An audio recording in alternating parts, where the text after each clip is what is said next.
No! There it is. Yep. Then I always just hit number 2 when we get started. That's right on you. All right. No! Welcome to the Uptown Tonight Let's go. Podcast. Hey. What? This is the Uptown Tonight Podcast. Yeah, that's what I said. Who are you? I'm taking over. What? I'm Jeremy. Jeremy? And Jeremy's taking over? Yeah. What? The Weird and Strong Podcast is taking over. Oh, no. This is going to be a good one, guys. Yeah, we're going to have a lot of fun here. So, I'm your new host today, Jeremy Grinsteiner from the Weird and Strong Podcast, and I've got somebody special with me today. Who do I got? Mr. Wayne Stallenfacher over here. Yeah, the guy that's normally doing what he's doing. Yeah, but well, this is strange. I don't see myself in this light at all anymore.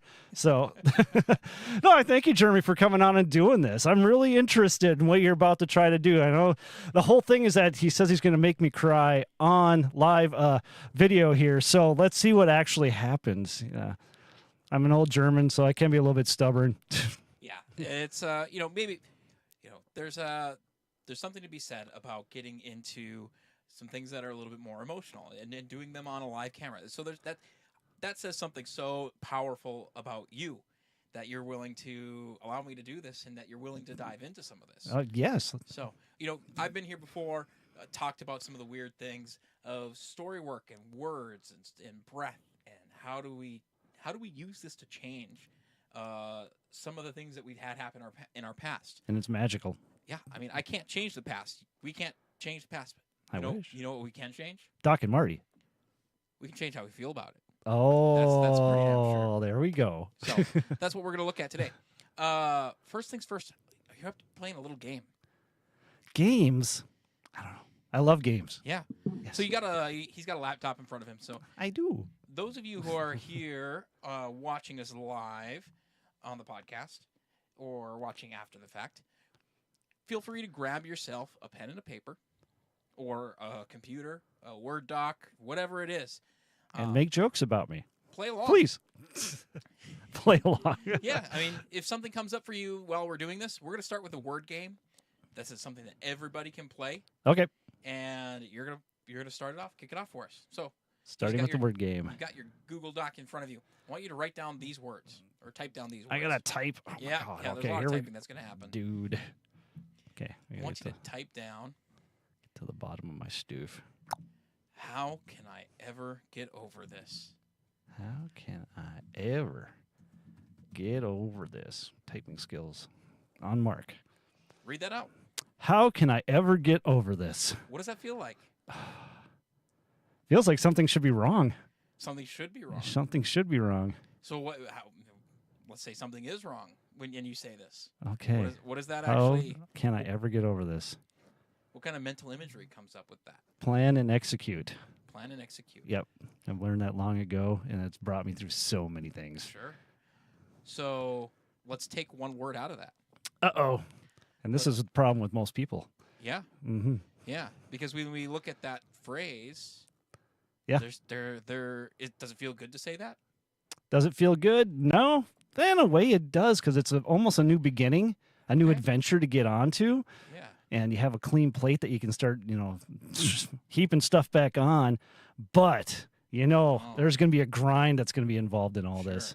So we're gonna play with those words. Okay. I'm giving you. Your mom said don't play with your food. I'm saying play with your words, folks. Get in there. So I want you to go in there and erase the word ever. Ever? Okay, fine. And then say it again. Yeah, read it out loud. How can I get over this? Did you guys hear that? I hope those of you listening, watching. One word. One word. Did you notice how differently you said that? Like the tone. I didn't even pick up on that, but you're absolutely correct. Absolutely. What's the difference in the mental imagery? What's the difference in what you felt when you read that? There's no negative connotation to it. Oh. Now it's just get over it. Yeah. So now you're already above it. So it's really into that. Yeah. I can create a plan and I can get over this. Yes. So that one word Simple? ever. Yeah, I never real would have thought of simple. that. Yeah, that word ever creates this sense of I'm screwed, Yes, it does. and starts to create something we call learned helplessness. Ah, how can I ever get over this? What's the likelihood that you are going to get over it? Now? With how can I ever get over this versus how can I get over this? Which one feels more likely? The second one. How can I get over this? Why? Because it's just, you're going to. There isn't a question involved anymore. Yeah. Yeah. You're looking for the actual way You to just do it. instead of how can I at some point in the nebulous future figure out how to get over this. Yeah. Yeah. That's just the start, folks. We like to play with words. We like to create some magic with them. It's just one word. Just one word. Yeah. So, in preparation for all of this work, or all of this fun that we're going to have today, I had Wade go through and fill out this big, long Google Doc. He did. It wasn't nice. I woke up at 3 a.m. and said, "What's going on?" And then I opened up the Google Doc and started writing. So, what was that like for you? well, felt like I was getting something accomplished. Oh, that's awesome. Got something accomplished. That's what I was doing. When you were writing things down, was there anything in particular that you noticed for yourself? That I noticed for myself. Like, Just were there any feelings, or as you were revisiting some of these topics, anything that was? well, it's mostly it's like, what's your angle? What are you going to be getting at on these? Yeah. I know that for a fact. But I think the one thing was mother, because I'm just like, Mom, I haven't thought of her. She died 29 years ago, a week ago. Yeah. So it's been since 94. Yeah. And I was literally upstairs. As you were writing this. Yeah. Yeah. So I was like, I don't know what to say about her anymore. I got a picture of her on the refrigerator because she's still, it's the same refrigerator that she was standing in front of over 29 years ago. I think still running. It shouldn't be. Oh my God, the thing's disgusting. But yeah. And so when you were opening that up and thinking about that, were there any moments that were feeling a little tender, feeling a little raw, some emotional components to that? Emotional components is I always thought if she was around, things would be way different in the lifetime. Because I know she wouldn't have never let us not go to college. Yeah. That would have been priority number one. And that was the thing is that me and my twin went right away to MSUM. He lasted about maybe 2 hours. And I went for the year and then transferred down to Texas where, the whole money story comes into play that I didn't know what I was doing. Sure. And I spent it all very, very quickly and needed help staying down there. And the old man did what he could, but he was a single parent who just lost his spouse. I can understand that now looking back at it, but at the time it was just like, how come why aren't you pushing me to do this when that's all my mom wanted us to do, was just get to that. Got it. So thinking schooling. Back to that time period of this moment of wanting to go to college, going to college, finding the transfer, struggling with the money, like. Well, I fought. Yeah. I fought. Yeah, and so I know the way that you're talking about it sounds very different than it was in the moment. Oh yeah, it took many, many times to reflect on it. Yeah. So even when you're looking at this right now, does that have an emotional charge for you? Does that, like, if you think about reliving that time period, looking back at it? Well, basically the whole thing is that if that happened the way I wanted it to, would I be here right now? And I highly, highly doubt it. Where could you have been? I could probably still be in the South. I could probably still be somewhere else. I could be on a national tour. I don't know. Yeah. But, that was the whole thing about going to North Texas, was being able to get with those performers and being in that scenario where you're surrounded by these top-notch educators and everything else. All the people that you would meet, all the connections you would get and everything else. I mean, it was great. I still talk to a lot of those people, and I only was there a couple semesters. Yeah. So, I mean, it was a really great time, but things happened, came back, and did my best to get down there, but then life got in the way. Sure. So thinking back to I'm just digging, folks. Just so if you know, Yeah. or if you're listening in and he's like, "What is he doing?" We're digging for some gold here. I'm looking for emotional nukes. That's what I'm No, looking he's for. trying to get me. Yeah. No, I'm here to help. You know, and Exactly. this is the perfect time to talk about. You know, we're starting to dig into some of these areas. We got some ground rules in this. What? Yeah, just to set some expectations as we're digging around, and rooting around. Okay. Yeah. If we got a story that you want to go into, I'm here with you, man. I go into stories. Don't worry. Yeah. But I mean, you know, we talk about this as stories of ouch and sting and woe.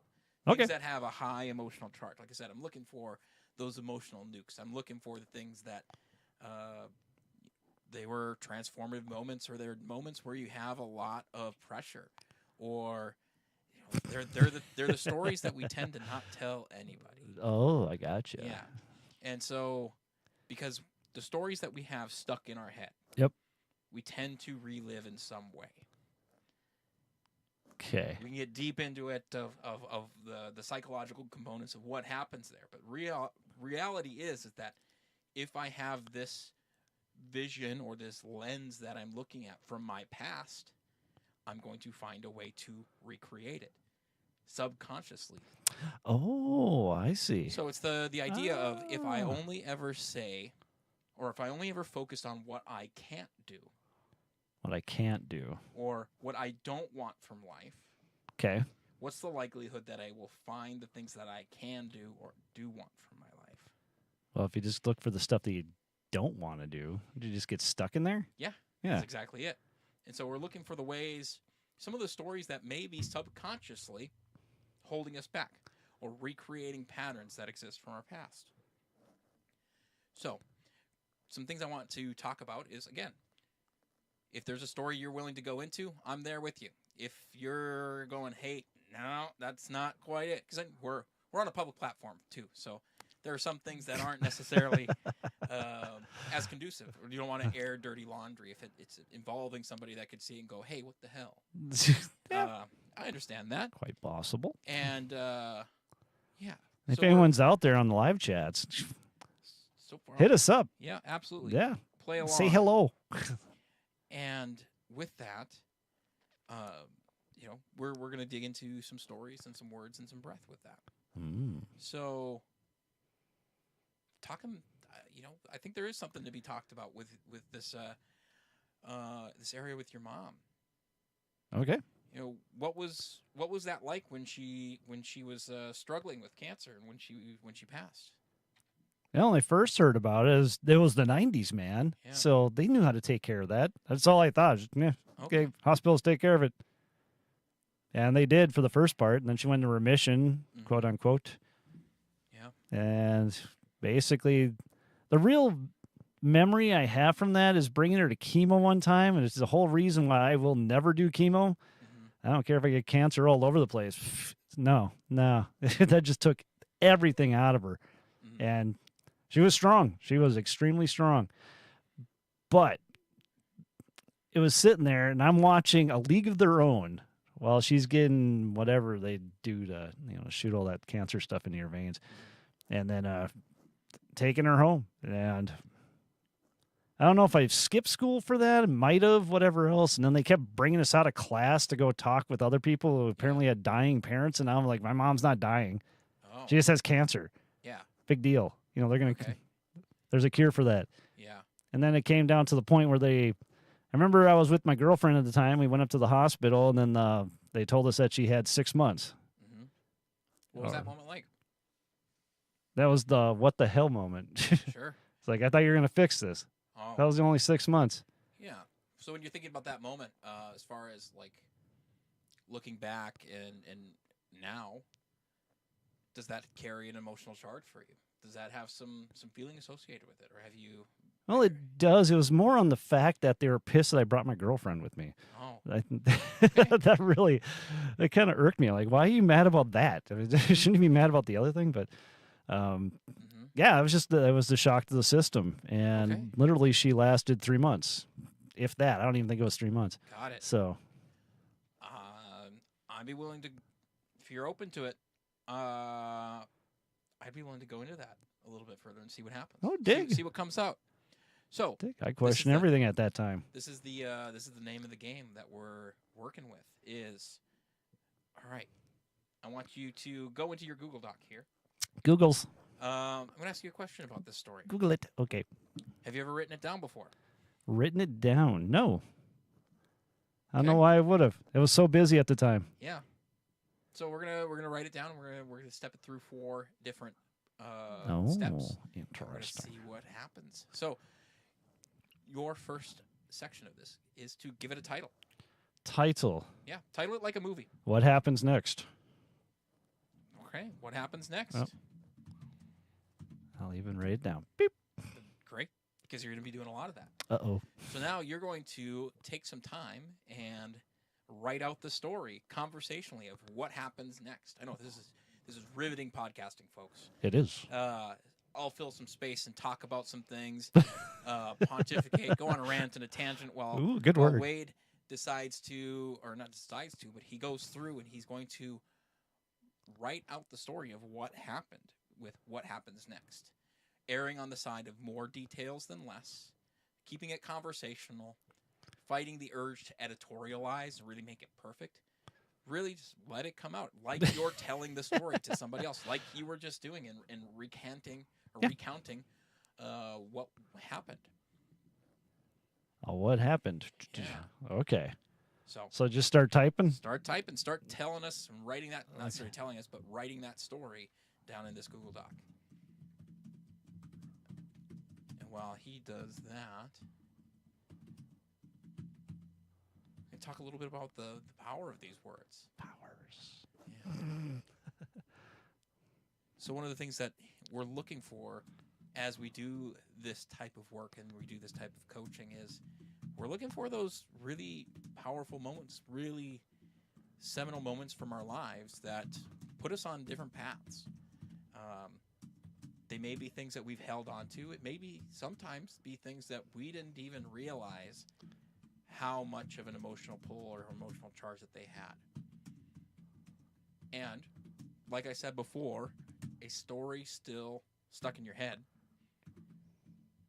is a story that we still live, one way, shape, or form. As we find a way to relive it, or we find a way to seek out those opportunities to relive it, and it sometimes is very eye-opening. It's many times very eye-opening for what we find out in that process.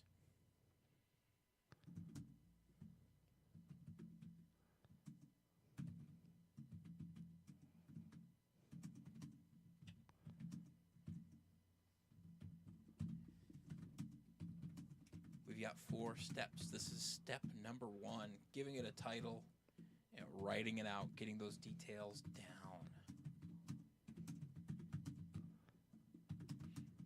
The first time that I heard about this and I saw this method in motion, I thought, what a bunch of hokey crap. We all thought that, but then you pulled some of that out on us months ago, and it was just like, whoa, dude, that's so righteous. Yeah. It made a lot of sense. Mm-hmm. It's going to make a whole lot more sense when we get into this. Ow.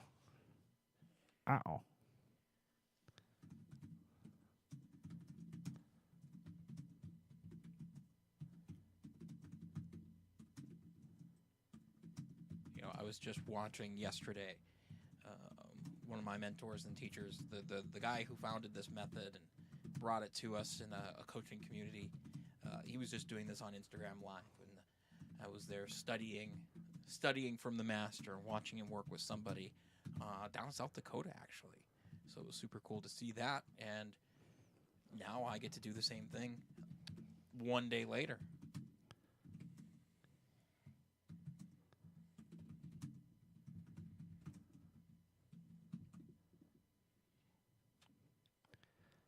How far do you want me to go with this, or you just want me to get it started? As far as you are willing to go. This could take hours. This could take hours. Okay. Because Is it one story or is it multiple stories that are contained in it? Multiple stories that are strung together. Okay. Let's find the one. Find the one. Find the one that is really got that emotional sting, that emotional pull. The one that gives you a little bit like your stomach wants to do a backflip. thinking about writing that one down. I said I've been over this so many times. I don't know if there's one like that. I got ones that piss me off. I got ones that make me go, ones that make me go, why did I think that way? So let's rate them out of 10. Okay. As far as the intensity. Intensity. So, does the one that pisses you off, the one that makes you go, like which one of those ones has the highest intensity out of all of them?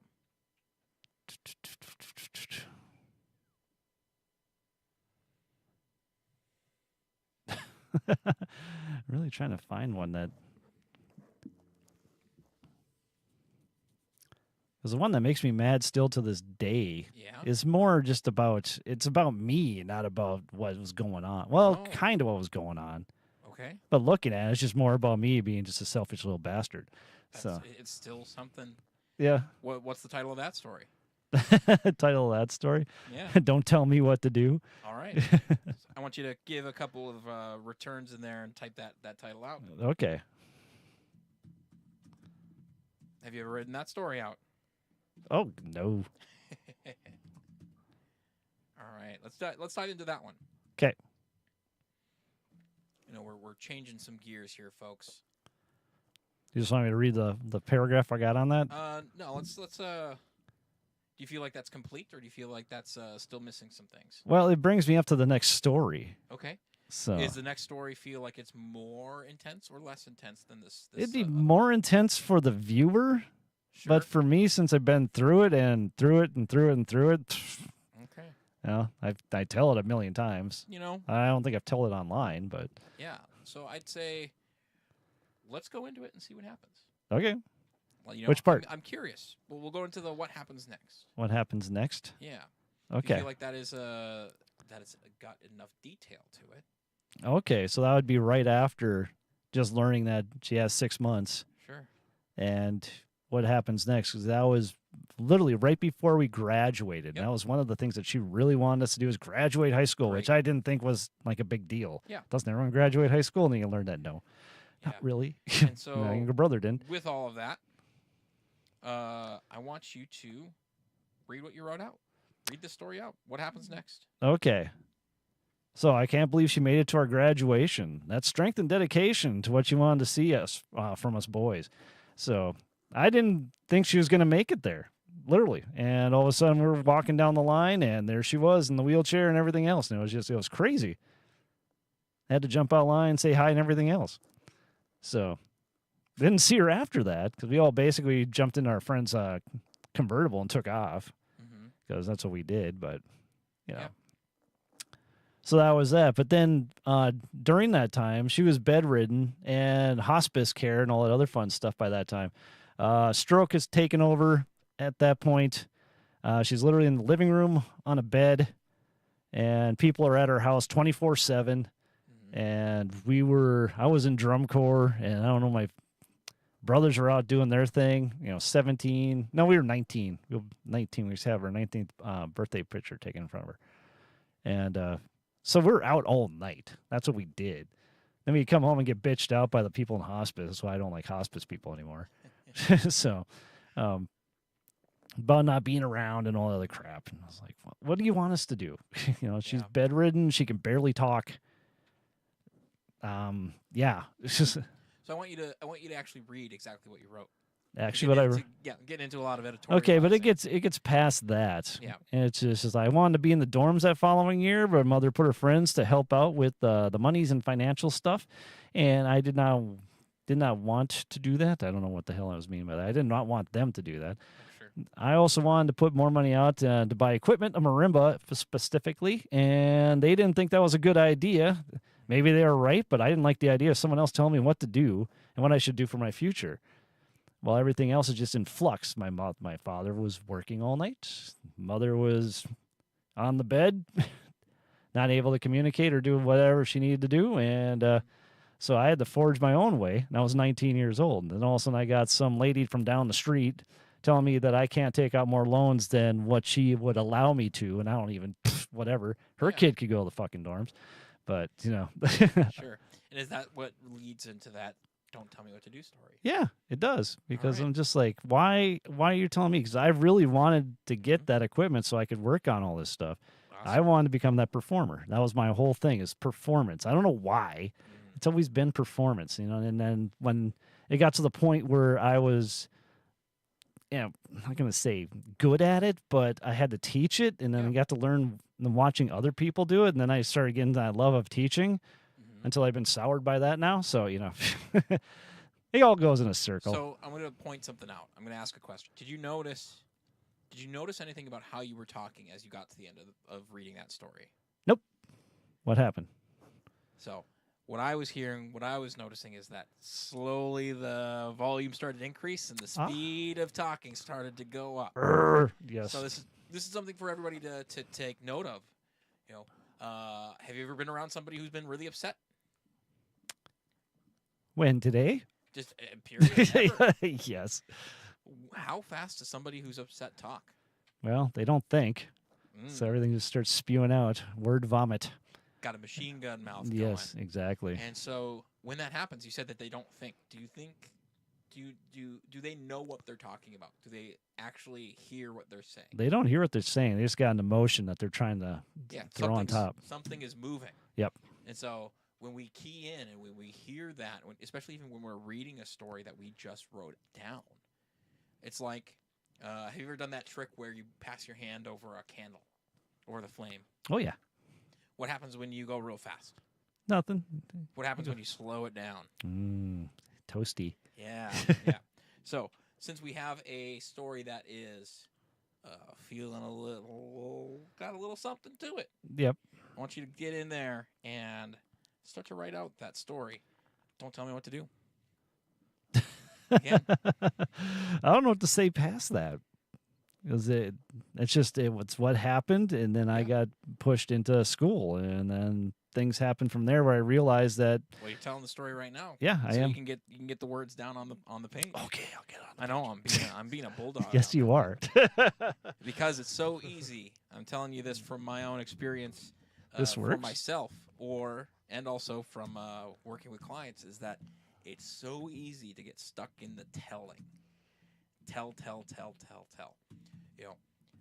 The things I hear over time as I work with people is that, can traditional talk therapy be beneficial or therapeutic or helpful for people?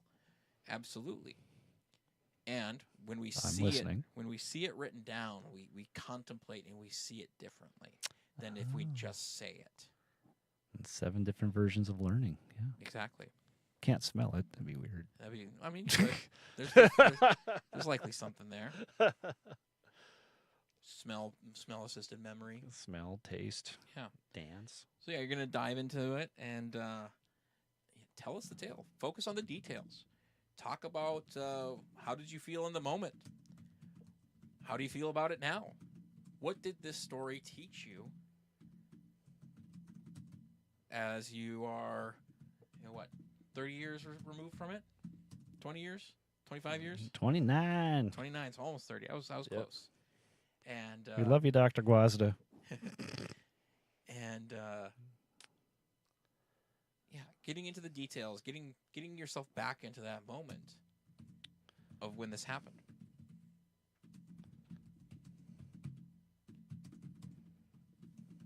So could continually say of how cool this is that he's doing this, folks, because as my mentor Mark England says many times, many people would much rather pay money to not do this than to do it.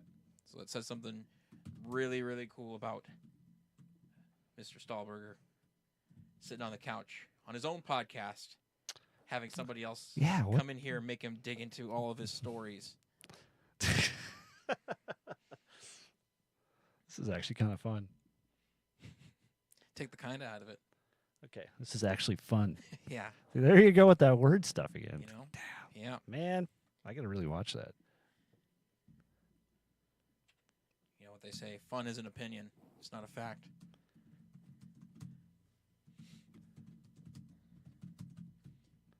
So as he's still working through this and still typing this out, one of the things that I wanted to talk about is, can we ever truly get over something? What does that actually mean? What does that mental imagery look like of getting over something? sometimes feels like it's a unobtainable thing, or it feels like something that somebody else has to help us with, that we're not able to take care of it for ourselves.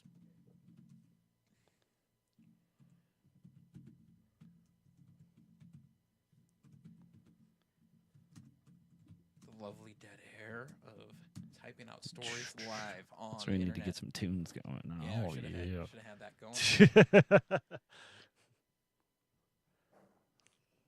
Normally when I'm in a coaching session, this is the part where I get to sit back and take some deep breaths, because that's the stuff that's coming, folks. Is that we're weaving a tale with words, creates a story, but ultimately it's all about the breath. When we can use that breath to down regulate. We've got this story sticking in front of our face, and we're actually looking at it for the first time, for many of us, especially in this type of work. If we've never written it down before, we've never actually seen it in front of ourselves. We've only had it up here, and it seems so much bigger that when we actually see it on page, we go, oh, that's it? And then we get some deep, deep down regulatory breaths in there, relaxing breaths. And then we play around with some of the words. We twist some things around, and we can actually change, like I said, how we feel about a story from our past that may have been a lot of ouch and sting and woe, or having this chip on our shoulder of something that happened to us, the thing that happened to you back in the 7th grade that nobody else remembers, but you definitely remember.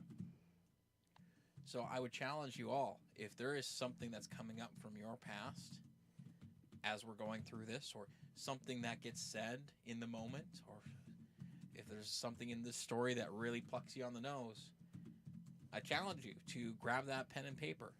I know that pen's going to feel like it weighs 1,000 pounds. Write that story out. Give it a title.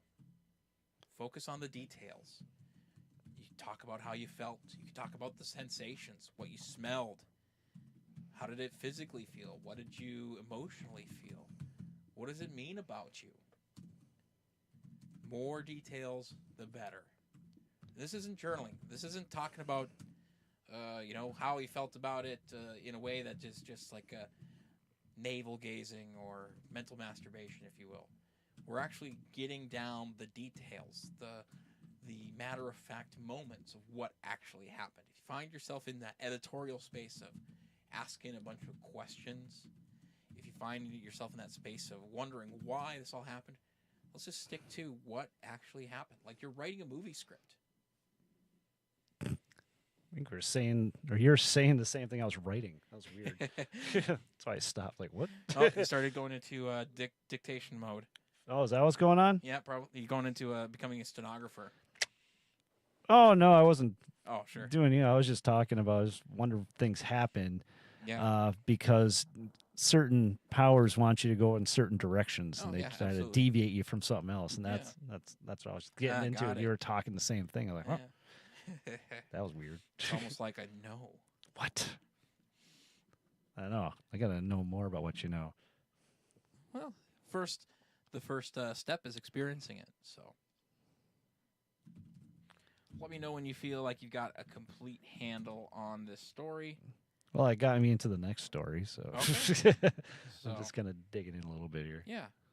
Let's find a nice completing spot on that, and we'll play around with this a little bit more. For those of you that are checking things out at home, again, you can follow us both on the internet. I'm Weird and Strong on the internet. You can learn more about this. And on the Instagrams and all the other fun stuff. Yeah, exactly. You can even reach out. I do a free coaching call with folks that are interested in this, just to find out if this is something that would work well for you. Most of the time, it works really well for pretty much everybody. So. All right, Wade. You got this. You got a whole brick of text down. I do. How did that feel to get that in there? I always find that if I start typing something, I just keep going, and I want to research and I want to write, and I just think it takes too much time. So I'm just like, no. I just got to do. Yeah. What is it like if you take the God out of there? You get to do it. I get to do it? Yeah. Well, okay. stumped him on that one. Well, you haven't, because there was a point before like the whole bands thing started up that I was starting to write real life fictional, but had connotations to like real murders and stuff in North Dakota. Sure. And I found a few other little tidbits, and I had this whole book in my head. So I was trying to do the old what's that guy's name? King. Stephen King. I wanted to do his approach, right? I just woke up in the morning, did 45 minutes of writing, and walked away. Sure. And I started that, and then I realized that I got other things to do. So got to do. Gotta do. Writing takes time. It does take time. And how do you feel getting this out on paper, digital paper? How do I feel about it? Yeah. I don't know. We're going to find out. Like, I'm just writing my thoughts down. what does it feel like? Is this something that you do normally? No, not even close. All right, then what's that feel like? To do something a little bit new, a little bit scary. That's what I'm wondering. We writing out. It's basically stories. I think I've told them before. Maybe not. I know I've told them in my head multiple times. Yeah. Stuff that wakes you up at 3 a.m. for no reason whatsoever. Yeah. So. Okay. Is there, as you're looking at it, I want you to take a little breath, a deep breath in. And like get a little scan, not a little scan. Get a scan of your body. Get a scan of what you're feeling emotionally. Like allow yourself that space. This is safe. This is all cool. I am anxious. Yeah. Oh, so feeling some anxiousness. Yes, I am. I think it's just more excitement, but well, that's a whole other conversation. But is there, with that anxiousness, is there a physical sensation that gets associated with that? Just stress. Distress. Yes. Is it centered anywhere in your body? Is it all over the place? Probably through the back of the neck. Back of the neck. I can feel it the most right through there. Okay. Does that feel like tension? Does it have a shape? Does it have a color? Does it have a texture? See, these are the interesting questions you never think about until someone asks you that. Mm-hmm. It's like, does it have a shape? Yes, it does. What is a shape? No, it's. If you need to close your eyes and take that moment to really like feel it. It's like huge and oblong and just kind of gives you that hug. Okay. But the hug isn't really a nice one. It's just more or less just an aggressive hug. So yes. Like a chokehold? Yeah, you could say that. Okay. Let's say 10's high, 1's low. How intense is it? 7. 7 out of 10. Yep. Feeling in the neck. You can feel it through the shoulders. Okay. More than anything else. Okay. All right. It's all. Here's the other component of this. One of the other ground rules I didn't give you in the beginning of this. Uh-oh. This is all right answers. So if you're looking at to impress me or anybody online, just keep in mind it's all right. It's all correct. Okay. Because who am I to tell you what's wrong about how you feel? True enough. I would be a pretty egotistical coach thinking that I know what's even best for you. Right? Well, I hope you know what's best for me. You know I haven't lived a single day of your life. Nope. You're just pointing out the obvious stuff that you don't actually look at. Yeah. Which is but awesome. I know a guy who has lived every day of your life. And he's likely the expert in your life. So yes. He's sitting on the couch. And he sucks. He's terrible. Yeah, I don't know about that. I think he's pretty okay. So let's get into step 2 on this one, since we haven't gotten too far. We're bouncing all over the place because we're still mining for gold on this. Okay. And since this one seems like it's got some charge to it, 7 out of 10, still something that is noteworthy. Read it out, nice and easy, your normal speed. Read the story of don't tell me what to do, just exactly as you have it on the page. Okay. I see how my writing's all tore apart. Good. Well, school started, so I was in the thick of it, finding that some people were good, some often were just there for the fun of it, quote unquote. I didn't realize this. I figured everyone in school was as gung-ho as I was for their art. They weren't. In case I found myself and in this case, I found myself in the top ensembles as a freshman. And where do you go from there? I asked questions, sought out better players, educators, also being stifled from working past what the programmed for us. What was programmed for us? That's probably how it's supposed to be phrased. Don't tell me what to do. Ha ha ha. I was learning 1 to 2 4-mallet marimba solos a week and wanted to excel. And then my best friend, Dan Solovitz, asked if I wanted to check out a school with them at the University of North Texas. I've never been to Texas and thought it'd be fun. And during that tour, I found a home. Well, what I thought was home. And I always wondered if things happen for a reason. That's my journey led me back to Fargo. So that's what I got. Yeah. As you read that out, what's starting to come up? What are you feeling? What are you noticing? Oh, it's just all the frustration during that time of how I was trying to do something. Yeah. Try to be a somebody, do a something. And yeah, there's a lot of stories intermixed in all that can be told, but it was just not being able to make it through or not being able to, be part of what I wanted to be a part of. And it's all had to do with that almighty dollar. And what was that almighty dollar? No one ever tells you about that. So years afterwards, I spent studying that stuff for a while, books and everything else. So I think I got a good grasp on it now. Now I can tell you why I'm sitting where I'm sitting. Yeah, well, but those are all the circumstantial details. Exactly. I believe that there's something even deeper into there. Uh-oh. There's more to it than just the dollar, in my humble little opinion. Okay. There's a lot to do with the belief behind it. It's looking at the people who want to lose some weight. Is it just about the calories? Maybe. I mean, there is something to be said about needing to have calories in order, because it's an equation there.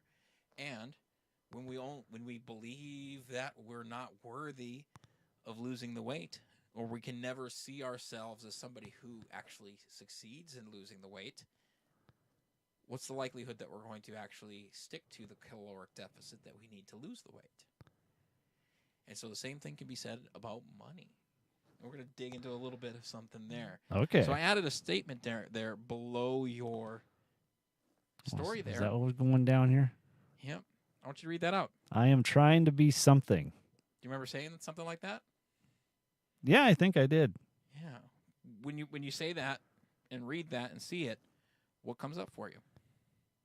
It's what I'm still doing to this day. Okay. Trying to have something where a legacy can be left behind. So nothing you've done so far has left a legacy. Well, see, that's the whole key thing. Is that's what keeps me up at night sometimes, is that you find all these other things that I've done in my past that, I still get talked to from people that I've taught in the past, and I could not remember your names for the life of me, but I definitely left a mark on you. And there's a lot going on there, but to me, I'm not finished. There's something more. There's something more that has to come out. Yeah. So And that's probably just life itself. It can be. Depending on where it comes from. And so I did a little changing of the words there. I haven't done enough to be noticed. What's that feel like? Like the one in the shadows. Yes. Feel accurate? Feel true? Yeah. Okay. Yes and no. Yes and no. Okay. As I've noticed lately, it's not lately, but I've always had calls and everything else. But again, is it something that I wanted to do? And again, it comes back to the performance side. That was the thing I was reflecting on last night. I was just like, why am I where I'm at? And then Jeremy's going to ask me all these questions, whatever else. And it always goes back to performance all the time. Yeah. It's just I always want to be the performer. I don't want to be the other guy that's telling everyone what to do. I don't want to be that guy that's, in front of the classroom and getting yelled at by parents and everybody else because, you're not teaching me right. Whatever that means. And, just want to sit back and groove. Sure. And that's absolutely something that's entertaining and great and cool. And we want to make sure it's coming from the right place too. Yeah. Yeah. So we're going to riff and play on some of these words some more. So, okay. That wasn't supposed to be.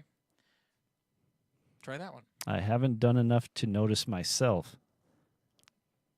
What's that feel like? Oh, that's harsh. Ooh, harsh how? Harsh how? Yeah. What are you noticing with it? I haven't noticed myself. Yeah. How have I not noticed myself? But there is truth in there. Tell me about it. Obviously, it's like you still think there's something else that needs to come out. Mm-hmm. It hasn't spawned yet. But what is that? You tell me. Yeah, exactly. Take that moment and then take that moment to actually take a look at it and truly look at that statement. Yeah. I want you to say it 2 more times. I want you to take a big, deep breath in through your nose, long exhale out your mouth after each time you say it. Okay. I haven't done enough to notice myself. One more time. I haven't done enough to notice myself.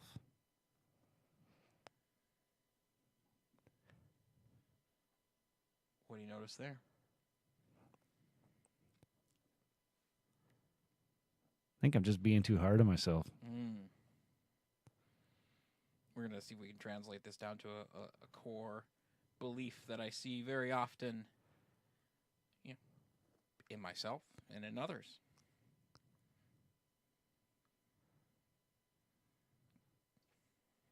I'm not enough. That's true. That feels true, feels accurate. Yeah. Does that physically, does that feel like something? We were talking about this tension in your neck and shoulders before. Is that the same or is it different? No, it's different. Now it's just more the gut feel. It's just like, you're right. But who is enough? Everybody. Everyone's enough? I mean, if they believe it. Or can they be more? That's where I'm always at. Can 2 things be true at the same time? They can. I can be enough and want more. But can you be more? That's the thing. That's what I always see in people. It's like, you can be more. And they don't want to be more. Or maybe they don't. And then I always look at myself and I'm just like, I'm not enough yet. I can be more. What would enough look like? I don't know. That's the whole thing. That's the problem. There is no end game. Well, there is an end game for all of us. Well, yeah. To make it more and that's where I figure I'm just going to land at. Yeah. And so, again, we were talking about some things early in the podcast of if we only ever look at what we don't want, how often can we look at and see what we do want? So if we only ever look at not being enough and using that as our driving force forward. Dude, how'd you pull that, man? That's working brilliant. Some magic, folks. So then we take a look at it and actually look at what do I want out of this? What could enough look like for me? And we're 4-stepping something that has a negative feeling or had a negative feeling or is going to have going to in the past have a negative feeling. We can do this 4-step work with something that is positive. I have a personal practice that I use of utilizing my perfect day. Assuming that I still have to go to work, that I'm not on vacation or something. What does my perfect Tuesday look like?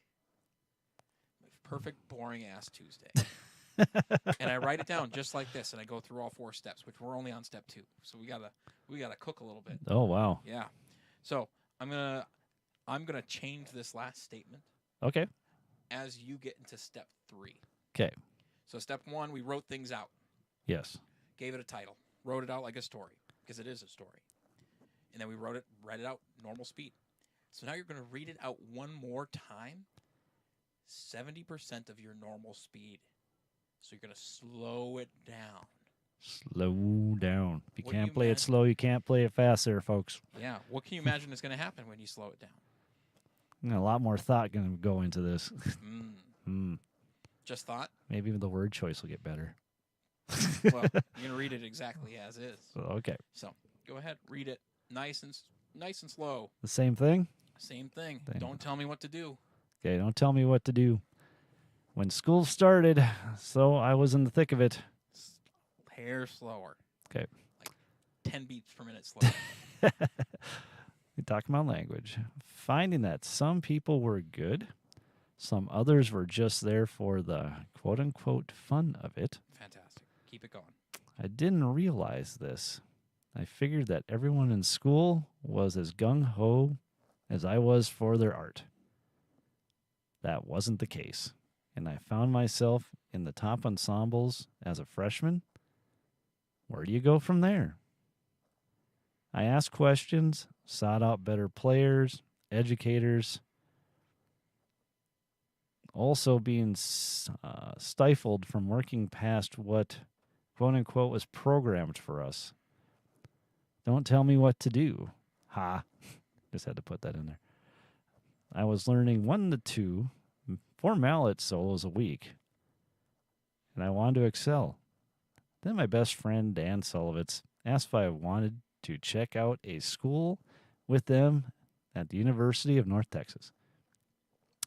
I've never been to Texas and thought it would be fun. And during that tour, I found home. Well, what I thought was home. I always wondered if things happen for a reason. That's how my journey led me back to Fargo.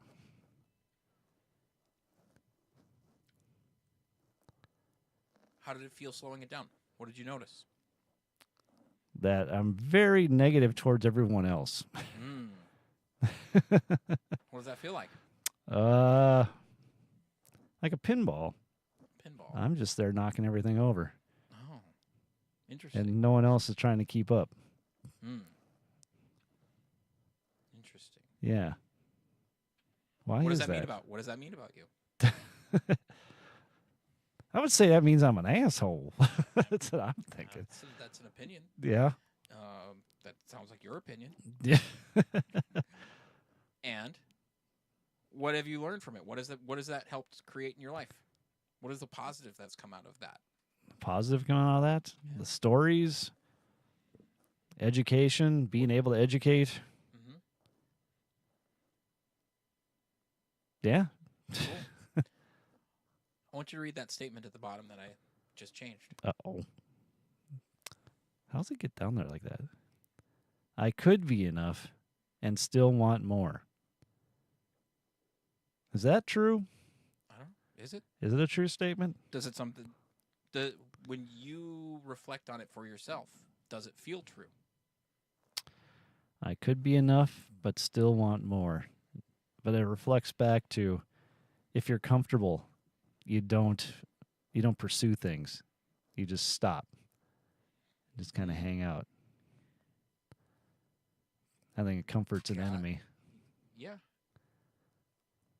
That can be true too. Again, we're looking at this of can two things be true at once? True. So, is it a difference between comfort and complacency? Well, that's what I always flee. That's what I always believe. Once you become comfortable, then you just want to sit in that comfort. And usually a lot of the times as you become comfortable, like your vacation weekend, where you can sit in front sit on the couch and do nothing except whatever you feel like at the moment. Does that really accomplish anything? All right. Maybe. Or maybe it doesn't. We're going to change the words here and see if that helps. I could be worthy and still want more. Does that change it? Worthy of what?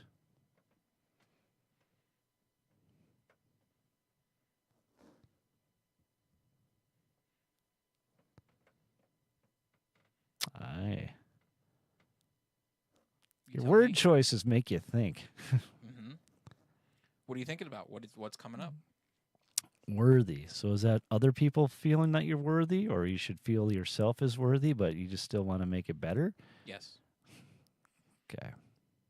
What does that mean? Maybe I'm just too worried about what other people think. And I've always told myself that I don't care what other people think. Such as having a podcast. Hi. Just writing that one down.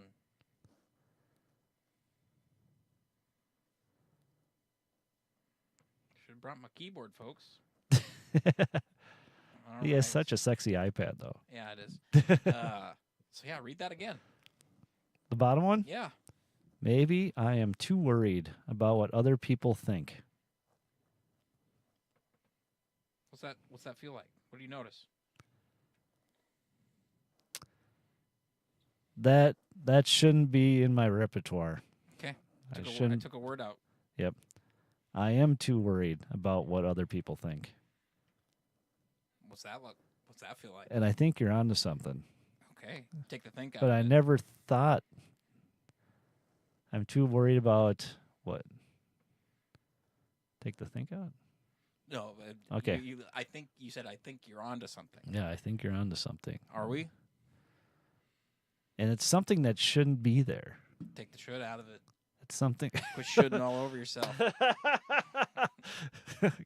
Should all over you. Yeah. And you're catching me too. Mm-hmm. So, Plucking them on the nose every single time. which is good. 'Cause I don't have that. That's what I like about So this. it's this is something to be noticed, folks. Is that any time that he's looking off in the distance like that, you see that little tilt of the head. That's what we call a pattern interruption, cognitive interrupt of what's constantly been happening underneath the surface. Yeah. I don't have any attachment to what's going on here. I don't, he's a great friend of mine, and He's got a purple jumpsuit. I'm not attached to any component of this. No. This is all to do with you, and I'm here to just reflect some things and guide the process forward. I have no skin in the game of whether or not there's what you believe about it.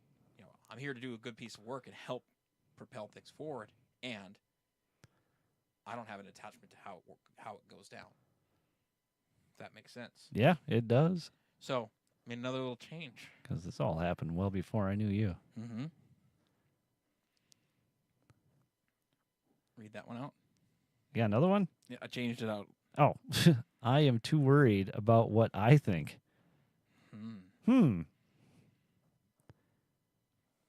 So that one you got to kind of digest. Because your initial reaction is like, no. But then it was like, wait a minute.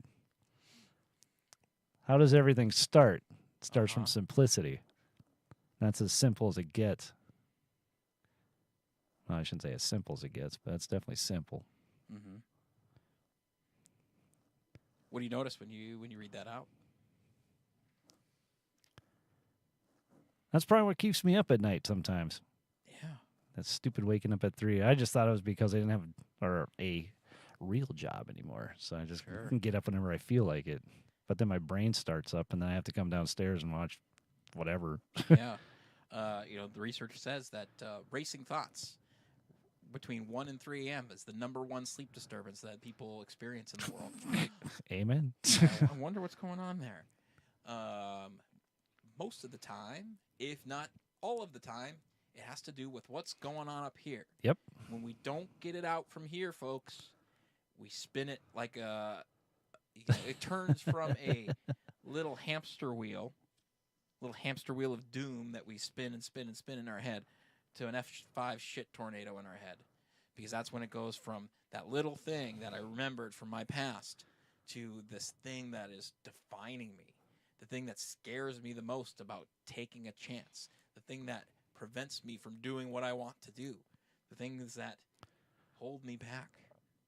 The things that prevent me from living fully in my relationships. Whatever it is for you.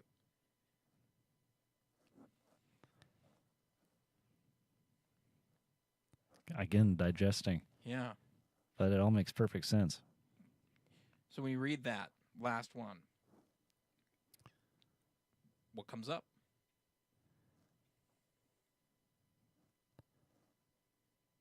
Well, what comes up is the path I believe I'm on now. I'm just running 100 miles down the road and hoping something sticks at the end.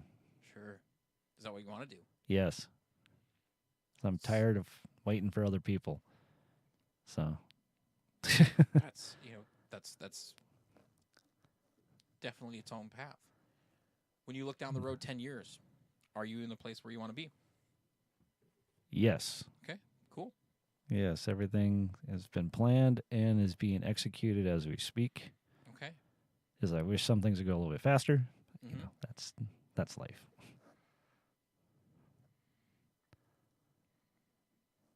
I think those like, what are your goals for the next year? I'm like, goals?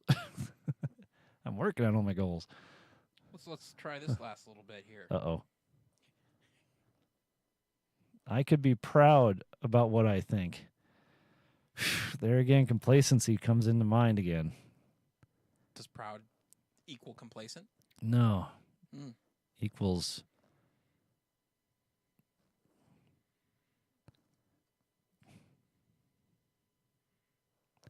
Made him speechless, folks. Yep, you got to digest a little bit and just like... But I'm proud of my son. That doesn't make me not want to see my son anymore. It's just like, oh, that's done. Yeah. So that word's got legs to it. Mm-hmm. All right. With that, we're going to fast forward a little bit because we are burning daylight, folks. And we've still got some things to do. And so you've been doing great so far, playing along and doing all the things that I ask you to. Of course. And we're going to keep going because we did step 3 already, folks, which is super cool that we got this far on something. So we're going to keep turning this story on its head. And if you remember back to what I was talking about a moment ago, is that, the stories have power. The words have power. We've already talked about and shown some ways that making one small word change can completely change the feeling of any given statement. Yes. Or parts of the story. Now we're going to pump it up. Which is freaky. We're going to add some breathing into it. We already did a little bit of this. So you're going to read the story for the last time in this session. I'm putting these little slash marks. So when you hit that slash mark, when you read, you're going to take a big, deep breath in through your nose, long exhale. So get back to the reading. Okay. So when you are ready, final read of Don't Tell Me What to Do. Oh, I see your slashies there. Okay. Don't tell me what to do. Good.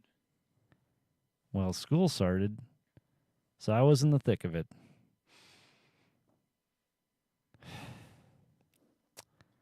Finding that some people were good.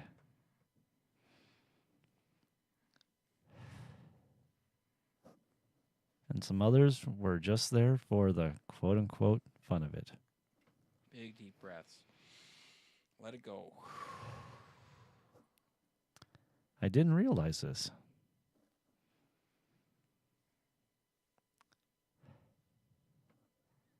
I figured that everyone in school was as gung-ho as I was for their art.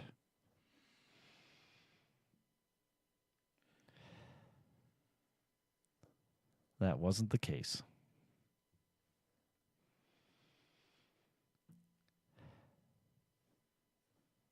And I found myself in the top ensembles as a freshman.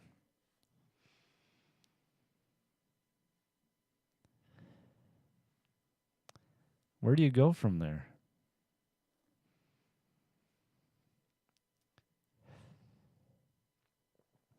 I ask questions. Doing great work. Keep it up. Sought out better players, educators.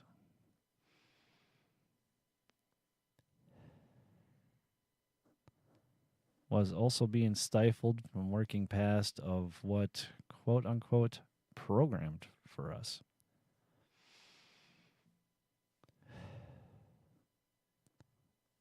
Don't tell me what to do. My dumb joke in the middle of it. Yeah. I was learning 1 to 2 4-mallet marimba solos a week.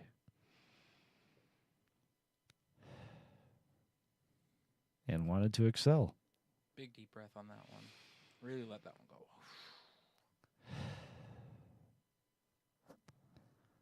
Then my best friend Dan Solovitz asked if I wanted to check out a school with them, the University of North Texas.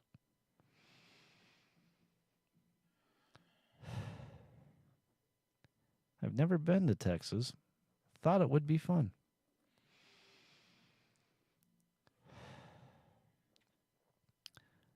And during that tour, I found home.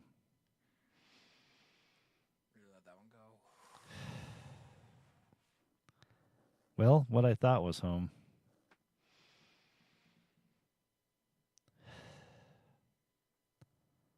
I always wonder if things happen for a reason.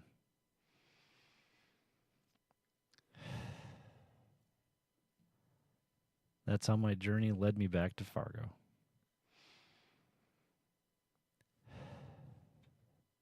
Awesome work, man. What happened when you got the breath into that story? That just felt way better. Felt way better how? How? Yeah. What did you notice? That if you actually break things down and just look at it from just even phrase to phrase, it's not even sentences. Yeah. Is that you can really see what my mindset was when I was just slapping things on the page. Yeah. What was your mindset when you're slapping things on the page? It was more fury and anger. Yeah. And now what do you feel reading it? Just seeing that's just how the past was. Yeah. How do you feel about it now? How do you want to feel about it? Well, I want to be cool about it, but I really wanted to be there. And it was all about the almighty dollar that kept pushing me around while I was.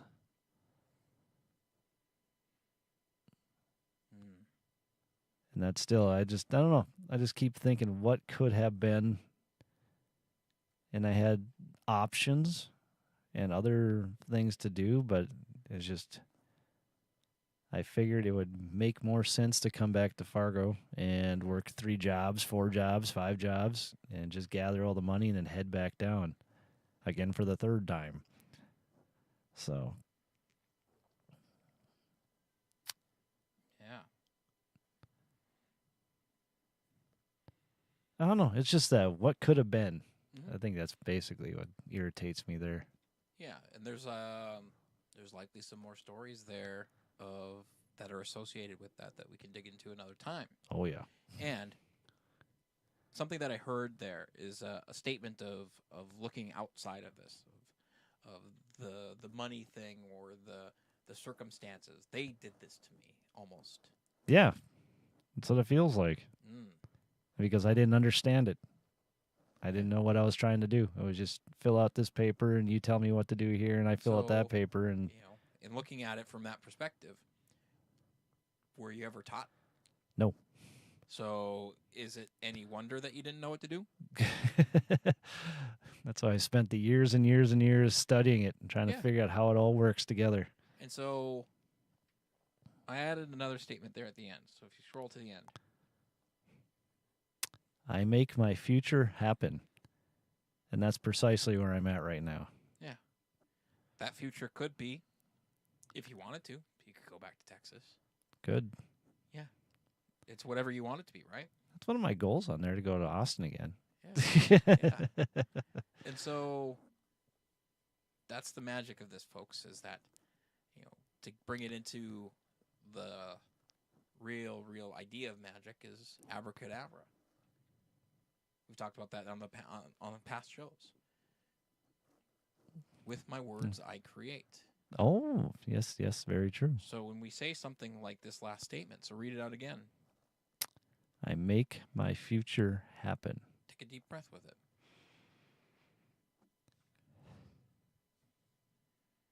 What's that feel like?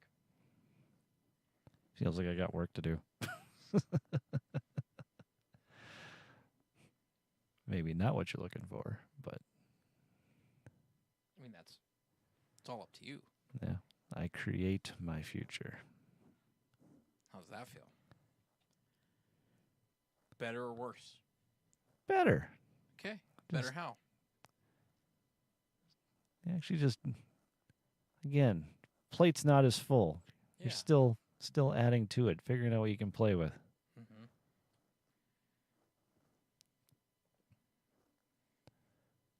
Creation factor is always the funnest. Actually, I'm going to let you finish it. Okay. I create my future and my destiny.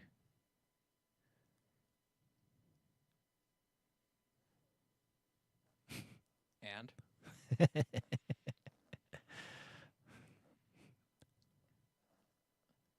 I'm gonna put something in here for you because Yeah. I'm hearing something. I'm sensing something, and we're gonna see what happens with it.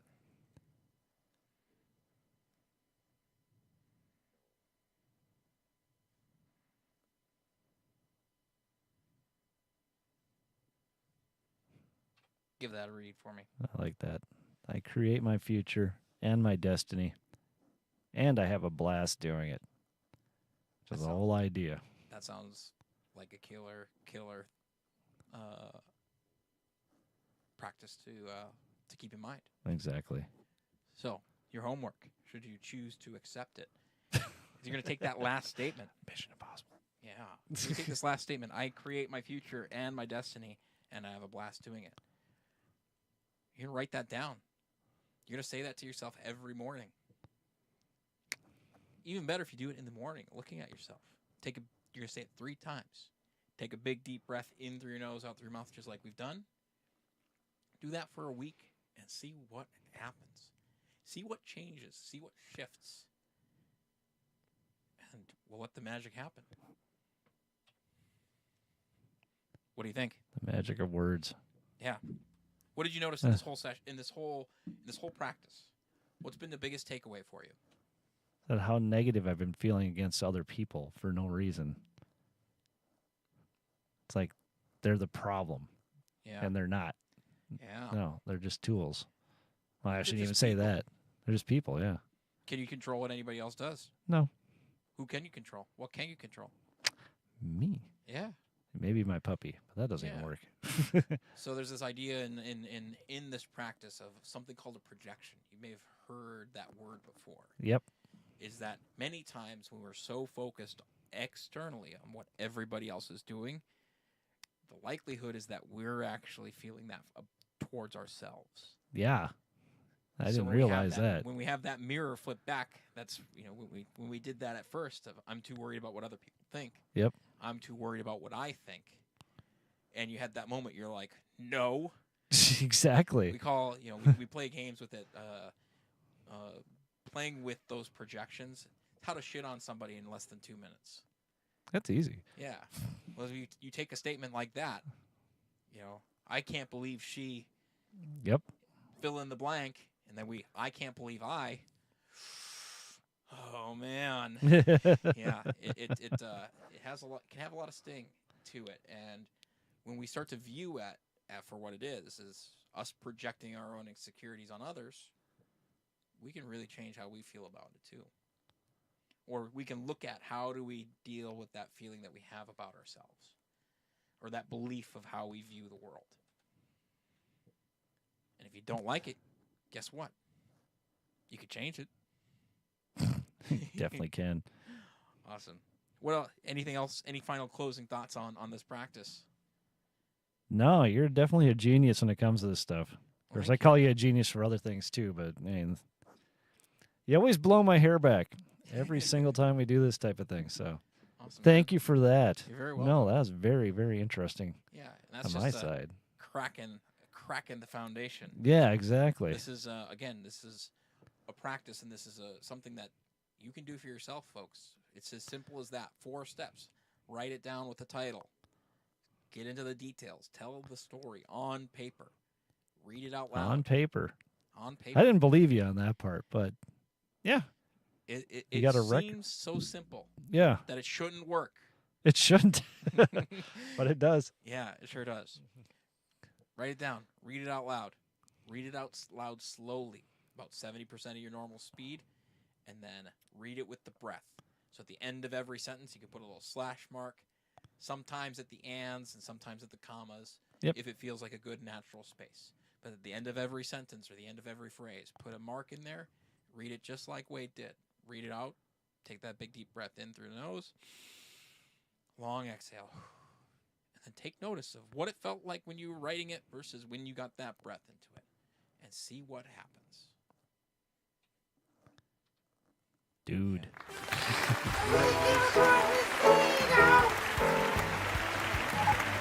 Oh, yeah. We have the weekly report coming up here, brought to you by Jeremy Greensteiner.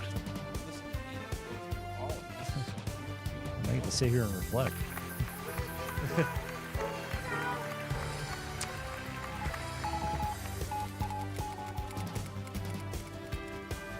All right, folks, I'm going to try to read this out. Downtown at Dempsey's, we've got the open mic with Gina Powers.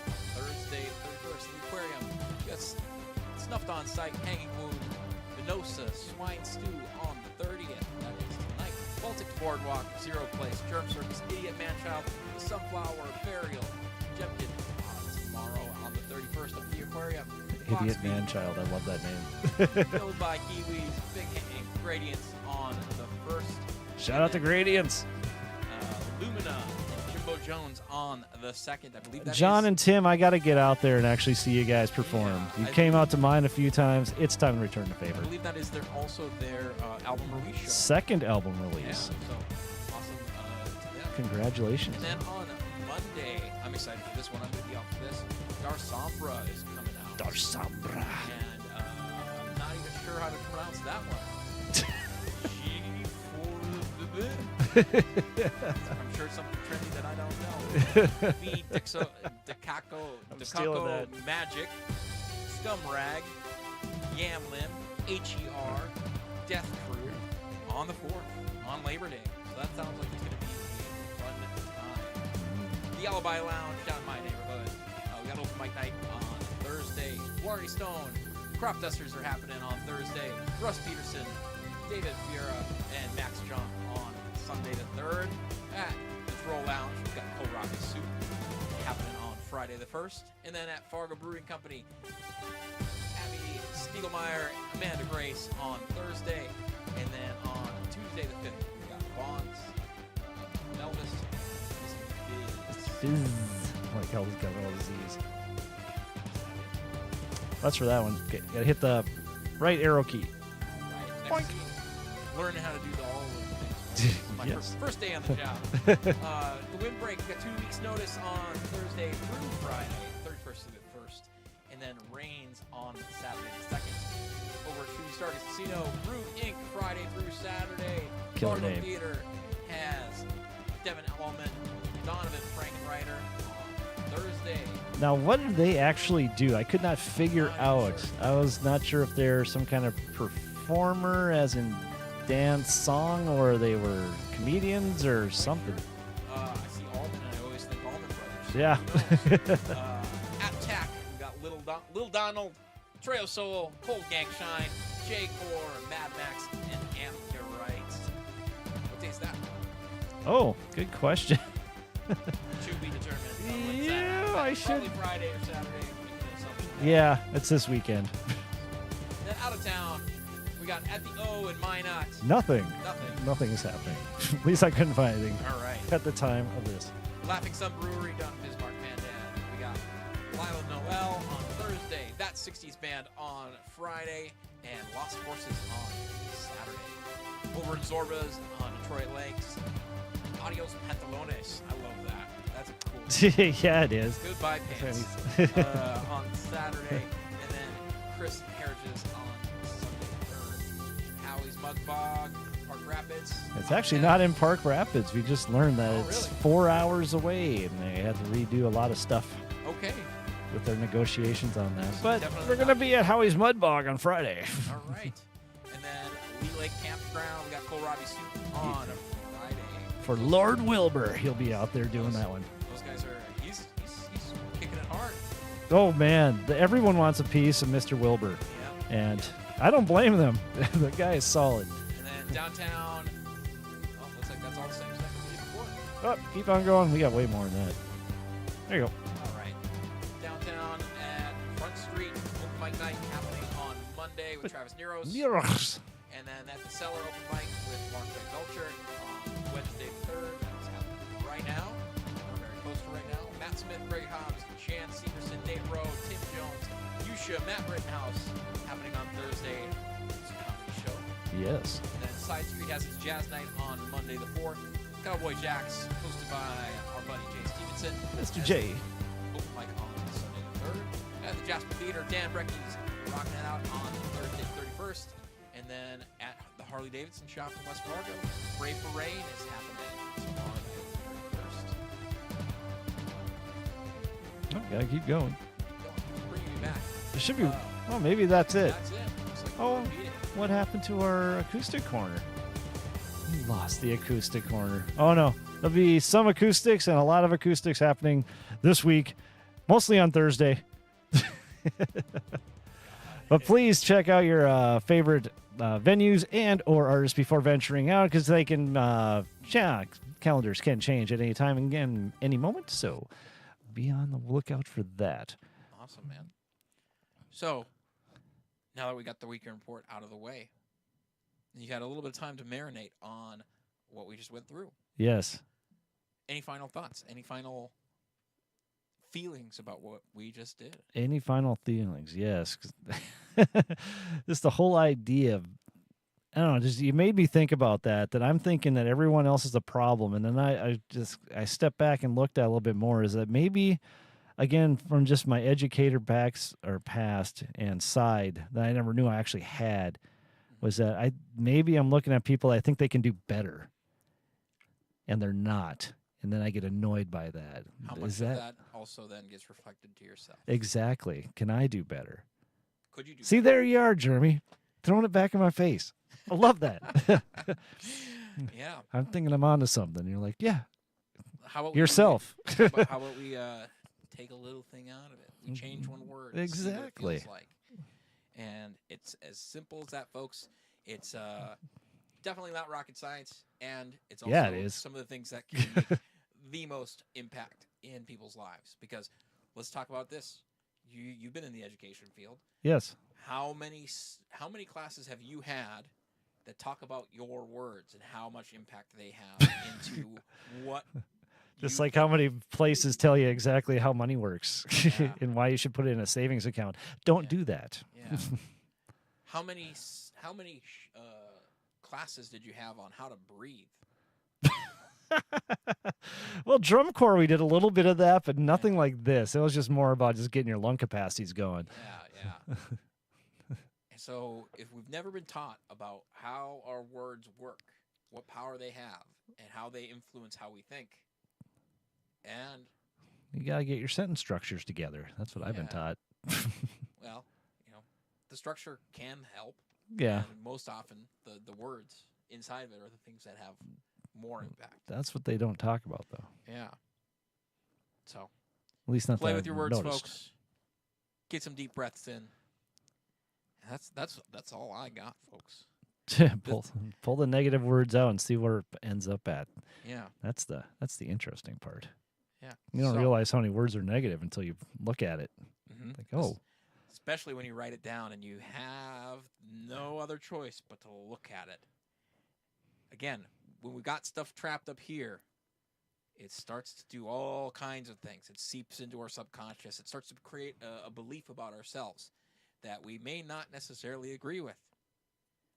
Many times we don't necessarily agree with. And then when we're confronted with looking at it on a piece of paper, like how many times were you looking at those things and you went, ugh. yeah, for Like, 98% of the Little time. punch in the gut right Yeah, that's there. all it is. Yeah. It's like, oh, So, I really thought that. Yes, mhm. you still think that. Well, I'm could you thinking think, it could you different. think differently? Yes, that's the whole thing. Yeah, absolutely, man. So thank you so much for letting me take over. Thanks so much for anybody who's been watching with us. Didn't see anybody in the chat, but anybody who's watching this in the future, if you're interested in learning more about this, you can find me on the interwebs at Weird and Strong. Otherwise, next week, back as regular schedule with your normal host at the Uptown Podcast. Yeah, Mr. Wayne Stallenfacher, and I think we have, oh God, I can't remember. But it's a pre-record for next week. That's all I can tell you. Is it the Das Samba folks? No, No, somebody else? Geez, they're coming up quick too. Yeah. Oh, Coming to I'll have to get back to you. I got to check my calendar. Yeah. So stay tuned next week, same time, same place. Coming with a pre-recorded episode. Yes. And